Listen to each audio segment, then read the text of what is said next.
Assalamu alaikum everyone, this is Tokir Ahmed and welcome to Millennium Foreign Education Consultant. मेरी तरह अगर आप भी स्टडी अब्रॉड के लिए प्लान कर रहे हैं तो ये वीडियो आपके लिए है, क्योंकि आज मैं जिस टॉपिक पे बात करने जा रहा हूँ वो उस टॉपिक को एक्चुअली हम कह सकते हैं कि खुद पे यकीन बहुत ज़रूरी है। जैसा कि आपको पता है कि मैं पाकिस्तान में ऑलमोस्ट 3-4 साल डिफरेंट एजुकेशन कंसल्टेंट्स में ऑर्गेनाइजेशन में एक्चुअली जॉब कर चुका हूँ। तो ड्यूरिंग दिस सेशन मेरा बहुत ज़्यादा बच्चों से मिलना होता था, उनकी काउंसलिंग करता था।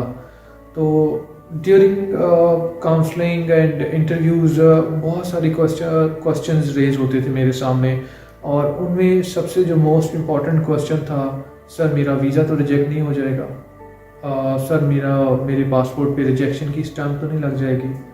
तो मैंने सोचा कि क्यों ना मतलब इस पे एक वीडियो बनाई जाए कि स्टूडेंट को एक्चुअली बताया जाए कि जब आप किसी कंट्री के बारे में स्टडी के लिए प्लान करते हैं तो सबसे इम्पॉर्टेंट ये चीज़ होता है खुद पे यकीन, बहुत इम्पॉर्टेंट चीज़ है।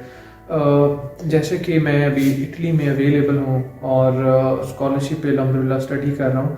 तो मुझे बहुत सारे स्टूडेंट के एसएमएस रिसीव होते हैं कि सर इटली में तो रिजेक्शन रेट ही बहुत ज़्यादा है, एम्बेसी वीज़े नहीं देती, टाइम वेस्ट है, हमारा पूरा साल वेस्ट हो जाता है। तो ऐसा नहीं है, ऐसा नहीं है, क्योंकि अगर ऐसा होता तो शायद मैं भी इटली में ना स्टडी कर रहा होता। अगर यही नेगेटिविटी लेके मैं अपने माइंड में बैठा होता तो शायद आज मैं यहाँ पे ना होता। तो बहुत सारे स्टूडेंट जो हैं वो इसी वजह से अपना प्लान कैंसिल कर देते हैं, या फेसबुक पे और डिफरेंट सोशल मीडिया वेबसाइट्स पे नेगेटिविटी फैला रहे होते हैं कि जो स्टूडेंट यहाँ पे प्लान कर रहे हैं स्टडी के लिए उनके माइंड में नेगेटिविटी और पॉजिटिव थॉट्स तो होती नहीं है ना। मैंने बहुत देखा है इस चीज़ को, बहुत सारे कमेंट्स पढ़े, पोस्ट देखी कि सर आप अपना टाइम ज़ाया ना करें, आप इटली में वीज़ा रिफ्यूज़ हो जाएगा, पासपोर्ट पे बिला वजह रिजेक्शन लग जाएगी, ऐसा हो जाएगा। सो नेगेटिविटी एवरीवेयर। तो मैंने सोचा कि इस पे बात करना बहुत ज़रूरी है एक्चुअली, क्योंकि जब आप किसी भी कंट्री में स्टडी के लिए प्लान करते हैं तो डेफिनेटली जब तक आपको खुद पे यकीन नहीं होगा, आई एम 100% श्योर आप वीज़ा नहीं ले सकते। 100% श्योर, मैं आपकी फ़ाइल जितनी मर्ज़ी अच्छी रेडी कर लूँ, मैं अपनी 100% एफर्ट दे दूँ, लेकिन जब तक आपकी तरफ से 100% एफर्ट नहीं होगी आप वीज़ा नहीं ले सकते। दिस इज़ ट्रू, क्योंकि मैं आपको अपना पर्सनल एक्सपीरियंस शेयर करता हूँ। मेरा इंटरव्यू था 2020 में अक्टूबर में। मैं एम्बेसी गया, एम्बेसी में जब मैं एंटर हुआ इनक्लेव हाउस में अंदर, तो मेरे साथ एक स्टूडेंट बैठा हुआ था जो एक्चुअली पासपोर्ट रिसीव करने आया था, और मैं इंटरव्यू के लिए गया था। तो उस स्टूडेंट ने मेरे से पूछा कि भाई आप इंटरव्यू के लिए आए? मैंने कहा यस मैं इंटरव्यू के लिए आया। तो उसने बोला कि मेरा तो वीज़ा रिफ्यूज़ हो गया है। मैंने उससे पूछा क्या रीज़न है, प्रोफाइल क्या थी आपकी, आइट्स था नहीं था, जनरल से क्वेश्चन। तो उसने मुझे बताया कि सर मेरी तो प्रोफाइल इस तरह की थी ऑलमोस्ट, और बिलीव मी उसकी जो प्रोफाइल थी वो ऑलमोस्ट मेरे साथ मैच कर रही थी, 80-85% मेरे साथ मैच कर रही थी। बट स्टिल मुझे खुद पे यकीन था कि मैं वीज़ा लूँगा। क्यों यकीन था? क्योंकि मैं मेहनत करके आया हुआ था पीछे से, और मैं पॉजिटिव था क्योंकि मेरा जो इंटरव्यू लेने वाला जो भी वीज़ा ऑफिसर था, मुझे बिलीव था कि वो मुझे क्वेश्चन करेगा, मुझे सारी चीज़ों का आइडिया है, डेफिनेटली मैं उसको आंसर करूँगा। और सेम यही हुआ अल्हम्दुलिल्लाह। उसने मेरे से क्वेश्चन किए और मैंने उन क्वेश्चंस का पॉजिटिव आंसर दिया, और आज मैं यहाँ पे हूँ। तो मैं स्टूडेंट को यही रेकमेंड करता हूँ कि पहली चीज़ तो ये है कि आप चाहे खुद प्रोसेस कर रहे हैं, चाहे किसी कंसल्टेंट के थ्रू प्रोसेस करवा रहे हैं, आप जिस तरह भी प्रोसेस कर रहे हैं आपको खुद पे बिलीव होना चाहिए, खुद पे, और डेफिनेटली अल्लाह की ज़ात पे यकीन होना चाहिए। नो डाउट इटली में रिजेक्शन होती है, लेकिन ऐसा नहीं है कि वीज़ा नहीं मिलता। अगर 100 स्टूडेंट अप्लाई कर रहे हैं, 100 में से एक को वीज़ा मिलना है, तो आपको खुद पे यकीन क्यों नहीं है कि वो पर्सन आप है? डेफिनेटली आपको खुद पे और खुदा की ज़ात पे यकीन होना चाहिए। तो सबसे इम्पॉर्टेंट खुद आपको बिलीव होना चाहिए। और दूसरा ये कि जब आप खुद फाइल रेडी कर रहे हैं तो डेफिनेटली आप हमेशा उस वेबसाइट को, उस पर्सन को या उन चीज़ों को टारगेट करें जहां से आपको एक्यूरेट इन्फॉर्मेशन मिले, ना कि आप ऐसी चीज़ों को, ऐसी वेबसाइट को टारगेट करें जहां से आपके माइंड को मिक्स करने वाली चीज़ें मिलें। आप एक वेबसाइट पे देखते हैं, आपको पता चलता है कि यार मुझे यूनिवर्सिटी के एडमिशन के लिए या एम्बेसी के लिए ये डॉक्यूमेंट रिक्वायर्ड है। दूसरी वेबसाइट पे जाते हैं या किसी पर्सन से पता करते हैं तो आपको पता चलता है कि यार ऐसा तो नहीं है, ये तो डॉक्यूमेंट रिक्वायर्ड नहीं है। तो आपका माइंड डबल माइंड हो जाता है। आप सोचते हैं कि यार ये डॉक्यूमेंट लगाऊं मैं या ना लगाऊं, तो आप कंफ्यूज हो जाते हैं। तो अगर आप खुद से प्रोसेस कर रहे हैं तो मोस्ट इम्पॉर्टेंटली सही पर्सन से या सही कंसल्टेंट से रब्ता करें जिसको चीज़ों का आइडिया है, जो आपकी प्रोफाइल को सही तरह हैंडल कर सकता है।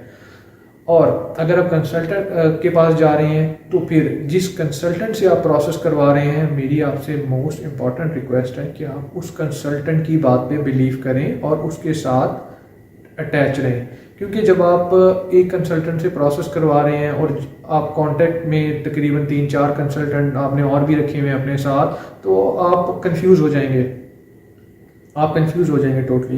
क्योंकि अगर मैं आपको कोई बात बता रहा हूँ, आप मेरे से वो बात सुन के उसकी वेरिफिकेशन के लिए दूसरे कंसल्टेंट के पास जा रहे हैं, तो डेफिनेटली आप कंफ्यूज होंगे।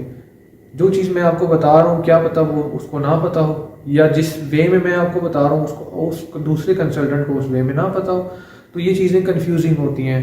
तो इस वजह से आप खुद अगर कर रहे हैं तो आप सही बंदे से और सही वेबसाइट का वो करें, सिलेक्ट करें।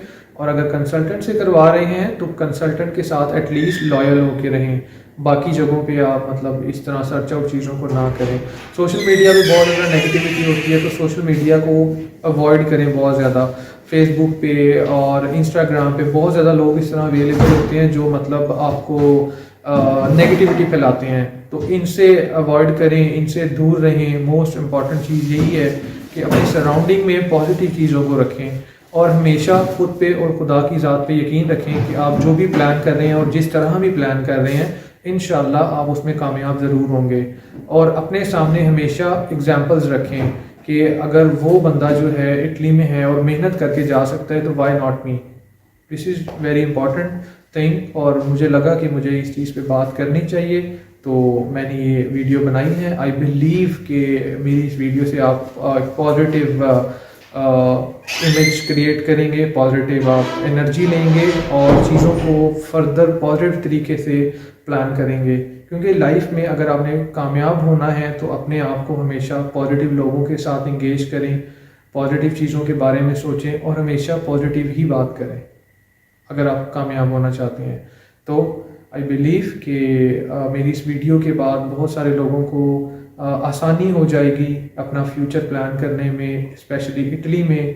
क्योंकि इटली में इस टाइम बहुत ज़्यादा चीज़ें जो हैं वो स्टूडेंट के लिए बेनिफिशियल हैं, स्कॉलरशिप के हवाले से, अकोमोडेशन, स्टाइपेंड के हवाले से।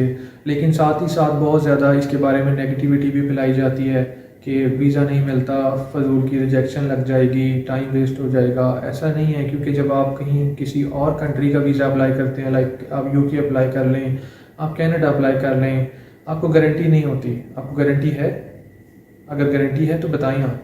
अगर गारंटी है लाइक कि मैं यूके का वीज़ा अप्लाई करूँगा जी मेरा 100% वीज़ा लगेगा, नहीं है। कहीं की भी गारंटी नहीं है ना। आपको एटलीस्ट नहीं पता होता कि आप वीज़ा ऑफिसर के सामने जा रहे हैं तो किस तरह आपका इंटरव्यू होगा, क्या होगा, आपको वीज़ा ऑफिसर वीज़ा देता है या नहीं देता, इस चीज़ की गारंटी नहीं होती। आप यूके में फ़ीस जमा कराते हैं 3500 पाउंड, 4000 पाउंड, समटाइम्स आप फुल भी ट्यूशन फ़ीस जमा करवा देते हैं।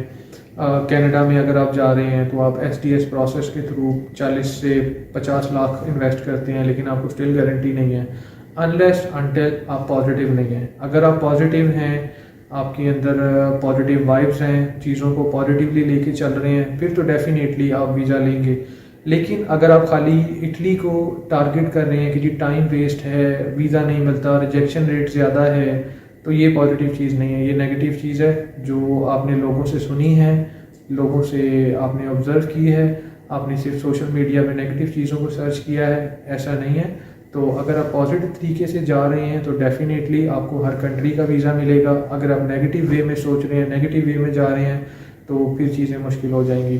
तो आई सजेस्ट यू कि जहाँ भी जाएं, जिस भी कंट्री का प्लान करें, हमेशा पॉजिटिव रहें पॉजिटिव लोगों के साथ उठें, पॉजिटिव लोगों को सर्च करें यूट्यूब पे, डिफरेंट जगहों पे, ताकि आपकी लाइफ आसान हो अपने लिए भी और दूसरों के लिए भी। तो मिलते हैं नेक्स्ट वीडियो में, अपना ख्याल रखिएगा। Thank you.